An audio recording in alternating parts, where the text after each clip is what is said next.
the Q1 data suggested minus 24.9% growth, but that does not include a lot of data that was not collected or the unorganized sector, which was hurt very badly. So my own estimate is that the rate of growth was perhaps closer to minus 40% rather than minus 24.9.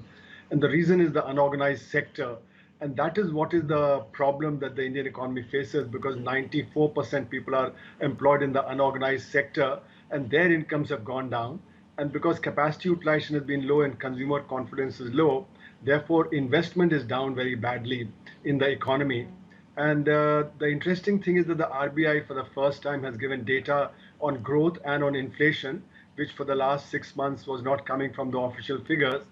And the Ministry of Finance needs to take account of that, because the budget was formulated on a plus 10% nominal growth, but what you're likely to have is a minus 25% growth for the year. So the budget figures are all in turmoil. That's why the tax collections are down, the states are facing problem, and the central states, are having problem regarding the GST, how it should be managed, how the corporate tax collection and the income tax collection would be. So in other words, the fiscal deficit is running at a very high level at the moment. And therefore, the problem would be where to borrow the money from, whether to get it from the banks or to get it from the central bank or to get it from the wealthy. Otherwise, the budget figures are looking quite awful at this point of time.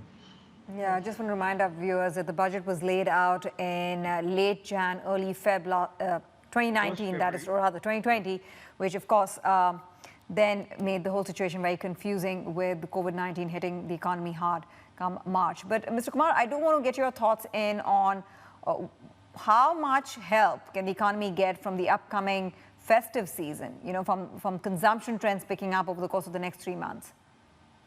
So, consumption would pick up only if, there's a bit of certainty, but there's too much uncertainty in the economy at the moment. And that's why I don't think consumption trends will pick up. Yesterday, the health minister himself announced that please don't have gatherings, please don't go out, celebrate at home. That would suggest to the consumer that things are not normal. And we can see that in the services sector, things are looking pretty bad, whether it be the airlines industry, hotel industry, restaurants, tourism, all kinds of travel. For instance, the railways, which run 14,000 passenger trains a day, are now only running less than 1,000 trains a day.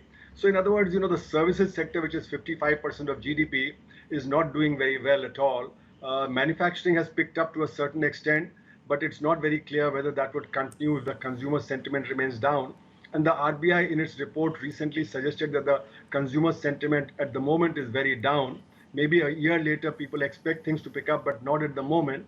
So all told, I don't expect, too much of a pickup, Automobile sector has done well because people are moving towards passenger vehicles, given that the public transport is not fully functional.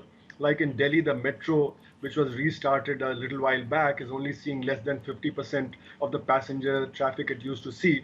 So public transport being down, people will shift towards two-wheelers and four-wheelers. So that could do well for a little while, but after that, demand saturation would take place. And the data from CMIE suggests that, roughly 20 million people in the organized sector lost employment and 5 million professionals lost employment due to the pandemic. That's a big chunk of demand that's gone. So people would be very cautious as far as the coming festive season demand is concerned.